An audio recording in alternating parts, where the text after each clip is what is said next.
একটি ভাঙাচোরা পুরনো মাটির রাস্তা, চারদিকে ঘন কুয়াশা। দূরে একটা বাঁশঝাড় বাতাসের শব্দে দুলছে, দূরে একটা শেয়াল ডেকে ওঠে। গ্রামের মানুষ বলে, সূর্য ডুবলে এই পথে কেউ পা বাড়ায় মা, যারা গেছে তারা আর ফেরেনি। ফি টর্চ জ্বালিয়ে রাস্তা দিয়ে হাঁটছে। হঠাৎ সে অনুভব করে তার পেছনে কেউ আছে। সে পেছনে ফিরতেই দেখে একটা লম্বা ছায়া ঝোপের আড়ালে মিলিয়ে গেল। রাফি এসব বিশ্বাস করত না, কিন্তু আজ তার মেরুদণ্ড দিয়ে হিম শীতল একটা স্রোত বয়ে গেল। রাফি একটা পুরনো বটগাছের নিচে পৌঁছায়। হঠাৎ ওপর থেকে কিছু একটা ঝুলে পড়ে।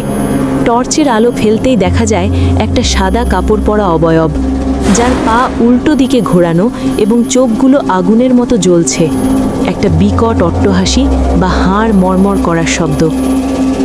রাফি ভয়ে চিৎকার দিয়ে দৌড়াতে শুরু করে, কিন্তু সে যেদিকেই যায় সেই ভুতুড়ে অবয়বটি তার সামনে চলে আসে। চারপাশের গাছগুলো যেন জ্যান্ত হয়ে তাকে ধরতে চাইছে। পালানোর কোনো পথ নেই।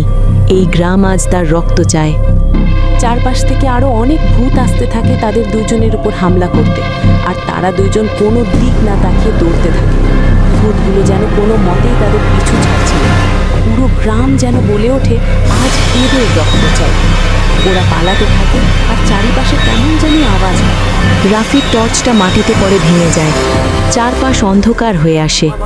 শুধু অন্ধকারে দুটো লাল চোখ জ্বলতে থাকে। আর সবশেষে কোনো এক অশুভ আত্মা বলে, এরপরের বার আপনি নয় তো? ভিডিওটি ভালো লাগলে ঝটপট ইউটিউব চ্যানেলটি সাবস্ক্রাইব করে দিন। হ্যাঁ, আর বেল আইকনটি বাজিয়ে রাখতে ভুলবেন না কিন্তু। আর যদি ফেসবুক থেকে দেখে থাকেন তবে আমাদের পেজটি ফলো করে সাথেই থাকুন।